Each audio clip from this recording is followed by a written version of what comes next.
तो गाइस मैं हूं अंकित और आप दिख रहे हैं रेसलिंग फैंस नेटवर्क। शुरू करते हैं गाइस अपनी बात को हम लोग सबसे पहले जिला फाटू से। तो भाई जिला फाटू को लेके अपडेट मैंने आपको पिछली वीडियो में बताई कि अब ये जीसीडब्ल्यू का पार्ट नहीं है, यानी कि जीसीडब्ल्यू में ये अपीयर नहीं हो रहे थे उनके साथ साइन करने के बावजूद भी। तो जीसीडब्ल्यू को इनके अनप्रोफेशनल बिहेवियर के कारण इनसे अपने टाइज तोड़ने पड़े। अब ये डब्ल्यूडब्ल्यू के अंदर आ सकते हैं बिल्कुल, लेकिन वो सब बाद की बात है। इसके बाद इनका पहला रिएक्शन क्या आया है जीसीडब्ल्यू से फायर होने के बाद, वो मैं आपको बता देता हूँ। एक ट्वीट करते हैं, आप लोग देख सकते होगे, एंड यहाँ पे गॉड इज ग्रेट वगैरह कह रहे होते हैं, यानी कि भगवान को थैंक्स कह रहे होते हैं। तो ऐसा लगता है मुझे कि भाई ये डब्ल्यूडब्ल्यू के अंदर आने की ही प्लानिंग है, मास्टर प्लान था ये। ट्वीट करके लिखते हैं God is good, God is great, #फाटू। तो ये हो गए, या फिर जे का फाटू हो गए, ये लोग कुछ इसी तरीके से ट्वीट करते हैं। तो जिला फाटू भाई ये कुछ पहला रिएक्शन अपना शेयर करते हैं जीसीडब्ल्यू से अलग होने के बाद। मुझे यार सही में ऐसा लगता है, मैं देखो यार ऐसे एलिगेशंस नहीं लगाना चाहूँगा, लेकिन मुझे लगता है कि डब्ल्यूडब्ल्यू वालों ने ही बोला कि भाई आप एक काम करो कि ये लफड़े चालू करो, ताकि उन्हें खुद मजबूरन आपको फायर करना पड़े, एंड उसके बाद आप फायर हो जाओ, हम लोग आपको साइन कर ही लेंगे, कोई दिक्कत की बात नहीं है।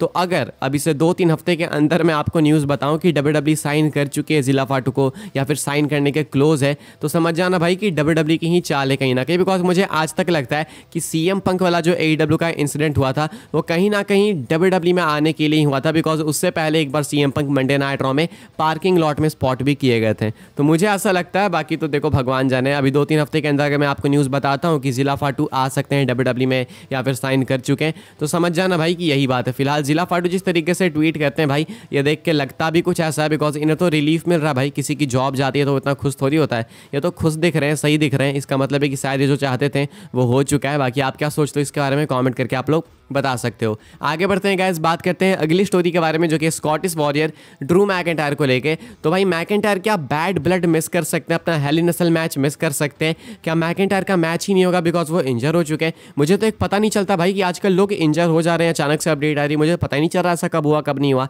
तो माना जा रहा था कि मैकिंटायर इंजर हो गया। मैं आपको अपडेट बता देता हूँ, कहा जा रहा है, ट्वीट देख सकते हो आप लोग। There were some fears that Drew McIntyre's injury in the dark match after SmackDown might have affected his chance of facing CM Punk at Bad Blood, but luckily that is not the case। तो बताया जा रहा है कि McIntyre को SmackDown के of air में dark match में इंजरी हो गई थी। मुझे एग्जैक्टली नहीं याद भाई ये कब की बात है कब की नहीं है, लेकिन ये मुझे अभी पता चल रहा है, ठीक है। तो अभी कहना है डॉक्टर क्रिस फेदरस्टोन का, SK एक्सक्लूसिव यानी कि स्पोर्ट्स किरा एक्सक्लूसिव है, इनका कहना है कि जी नहीं, मिस नहीं करने वाले हैं ड्रू मैकिंटायर।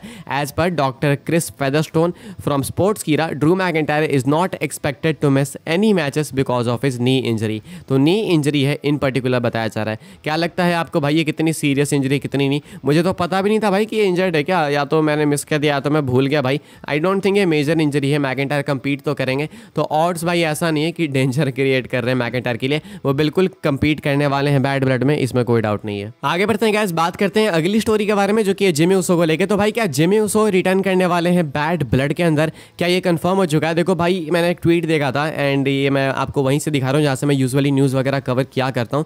तो मल्टीपल ऑप्शंस में से एक है ये मेरे लिए। अब यहाँ पे सोर्स एग्जैक्टली बताया नहीं गया कि भाई किस साइट ने या फिर किस सोर्स ने रिपोर्ट करा, बट यहाँ पे बस ये ट्वीट करा गया, लिखा गया breaking news, Jimmy Uso will return to WWE in bad blood. Jimmy Uso is currently scheduled to make his return at WWE bad blood on October 5 and reunite with the original tribal chief. If all goes well, he could wrestle again at Survivor Series War Games. मुझे नहीं पता भाई ये कितना true है कितना नहीं, ये एक्चुअली स्पेनिश साइट है। यहाँ पे इनका कहना है कि जिमी ऊसो रिटर्न करेंगे बैड ब्लड में।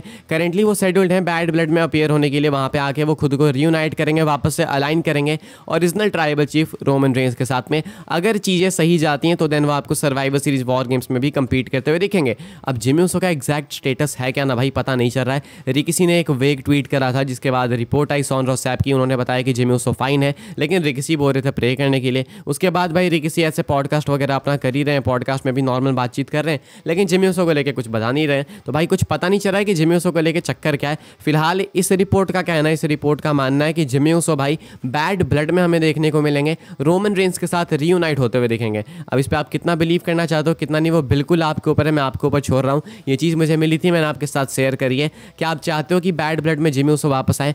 ऑनेस्टली स्पीकिंग मैं नहीं चाहता। मैं सिर्फ एक चीज़ चाहता हूँ भाई कि बैड ब्लड में रोमन कोडी जीतें या हारे, वो मैटर नहीं करता है। एंड में रोमन रेंस कोडी रोड्स को स्पीयर लगाएं एंड इस तरीके से शो खत्म हो, ताकि आगे भी कुछ बचे हमारे लिए कवर करने के लिए कि क्या आप कोडी रोमन आपस में कम्पीट करेंगे, ऐसा कुछ होना चाहिए ताकि एक सस्पेंस बना रहे फैंस के बीच में। बाकी जिमी आ जाएंगे तो आई डोंट थिंक ऐसा कुछ होने वाला है, वो आके सिंपली खुद को अलाइन करेंगे रोमन के साथ में, तो इसलिए मैं नहीं चाहता। मैं चाहता कि जिमी किसी स्मैकडाउन के एपिसोड में ही वापस आए, because I honestly don't think कि ये इतना बहुत मेजर रिटर्न है कि किसी एक मैसिव पीएलई में हो। आप क्या सोचते हो भाई, कमेंट करके बताना। फिलहाल ये माना जा रहा है, बाकी तो देखते हैं। बैड ब्लड काफी दूर भी नहीं है, करीब आ रहा है, धीरे धीरे आइडिया लगी जाएगा। आगे बढ़ते हैं गाइस, बात करते हैं अगली स्टोरी के बारे में, जो कि Roman Reigns and Cody roads के सेगमेंट को लेकर। आज जो स्मैकडाउन के अंदर सेगमेंट हुआ भाई, ये क्लासिक सेगमेंट था एंड आई 100% बिलीव भाई कि लोग इस सेगमेंट को आने वाले डेकेड तक याद रखने वाले, बिकॉज बहुत कमाल का प्रोड्यूस किया हुआ सेगमेंट था। अब प्रोड्यूस तो अच्छा किया गया था, लेकिन प्रोड्यूस करा किसने भाई, ये भी थोड़ा जानना चाहिए, क्रेडिट्स मिलना चाहिए भाई उन लोगों को जिन्होंने प्रोड्यूस करा। तो पीडब्ल्यू इनसाइडर की अपडेट है, कहा जा रहा है the Roman Reigns and Cody Rhodes face to face segment last night was produced by Jeremy Borash. तो जेरेमी बोरास कौन भाई, तो Jeremy Borash holds the title of senior director of content and development in NXT, यानी कि ये NXT के लिए main इनका काम धाम है, लेकिन यहाँ पे इन्होंने फोकस किया। इसके बाद बताया जा रहा है WWE director of character development, ये ब्रे वाइट के लिए आया था स्पेशली।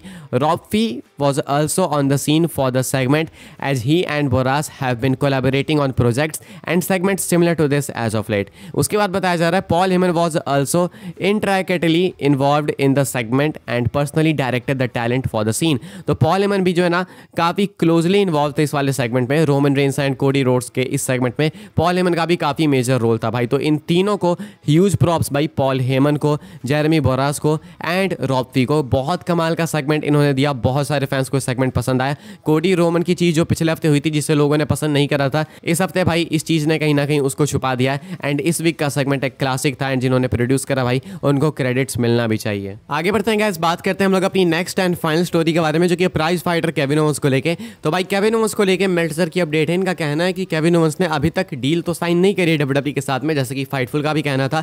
डब्ल्यूडब्ल्यू ने इनको अप्रोच करा है, ऑफर दिया, अब ऑफर कैसा है कैसा नहीं वो नहीं पता, लेकिन अभी तक ओवेंस ने डील साइन नहीं करी है। लेकिन एक्सपेक्टेड है कि ओवेंस कुछ नहीं करने वाले भाई, वो वापस से डील साइन करेंगे। यानी कि मेल्टजर का कहना है, इनको 100% बिलीव है कि जो केविन ओवेंस है वो डब्ल्यूडब्ल्यू के साथ मल्टी ईयर डील के अंदर आएंगे। ऐसा भी नहीं कि 1 साल की डील या 2 साल की डील, मल्टी ईयर डील, या तो 3 साल की होगी और मोस्टली 3 साल की होती है, या नहीं तो 5 साल की होगी। तो एक्सपेक्टेड है कि केविन ओवेंस कहीं नहीं जा रहे हैं, कहीं जाना इनका सेंस बनाता भी नहीं है, बिकॉज अभी कोडी रोड्स के साथ में मेन प्रॉपर फ्यूड बाकी है, अभी तो हील टर्न होना बाकी है। तो अभी केविन ओवेंस की डील इस साल के एंड तक एक्सपायर हो जाने वाली है। तो ऐसे में केविन ओवेंस डब्ल्यूडब्ल्यू के साथ कॉन्ट्रैक्ट रीसाइन करेंगे, ऐसा कहना है मेल्टजर का, लेकिन अभी तक इन्होंने करा नहीं है। जब ये करेंगे, अपडेट आएगी तो मैं आपको बताऊंगा। नॉर्मली अपडेट तब आती है जब कॉन्ट्रैक्ट साइन करे 1-2 हफ्ता हो जाता है तब। तो अगर मान के चलो आज साइन करते हैं केविन ओवेंस, तो अभी से 1 हफ्ते बाद 2 हफ्ते बाद हमारे पास अपडेट आएगी। तो केविन ओवेंस भाई डब्ल्यूडब्ल्यू के साथ अभी तक वापस से नई डील के अंदर नहीं है, लेकिन एक्सपेक्टेड है कि वो नई डील के अंदर आएंगे। मेल्टजर ने इतना साफ साफ बताया, साफ साफ इन्होंने कंफर्म करा है। अब आप कमेंट करके बताना है कि इस बार जब ये नई डील के अंदर आएंगे तो इनको क्या क्या मिलना चाहिए, कौन कौन सी टाइटल्स मिलनी चाहिए एंड किस तरीके का पुश मिलना चाहिए, वो आप कमेंट करके बता सकते हो। बिकॉज केविन ओवेंस भी अपने कुछ आखिरी ईयर्स में ही है एंड इसके बाद धीरे धीरे करके इनका भी रिटायरमेंट फेज चालू ही हो जाएगा। इस वीडियो के लिए गाइस बस ये सारी अपडेट्स थी। आई होप आपको इन्फॉर्मेशन मिली हो तो वीडियो को लाइक करें, शेयर करें, सब्सक्राइब करें चैनल को, ताकि आने वाले टाइम के अंदर आपको और भी ऐसी डब्ल्यूडब्ल्यू की news updates time to time जानने को मिलते रहे। फॉलो कर सकते हैं आप लोग मुझे इंस्टाग्राम एंड ट्विटर पर, लिंक आपको मिल जाएगी डिस्क्रिप्शन में। ज्वाइन कर सकते हैं व्हाट्सएप चैनल को, उसके भी लिंक है डिस्क्रिप्शन में। मिलेंगे मैं आपसे अगले वीडियो में, तब तक के लिए goodbye, thanks for watching.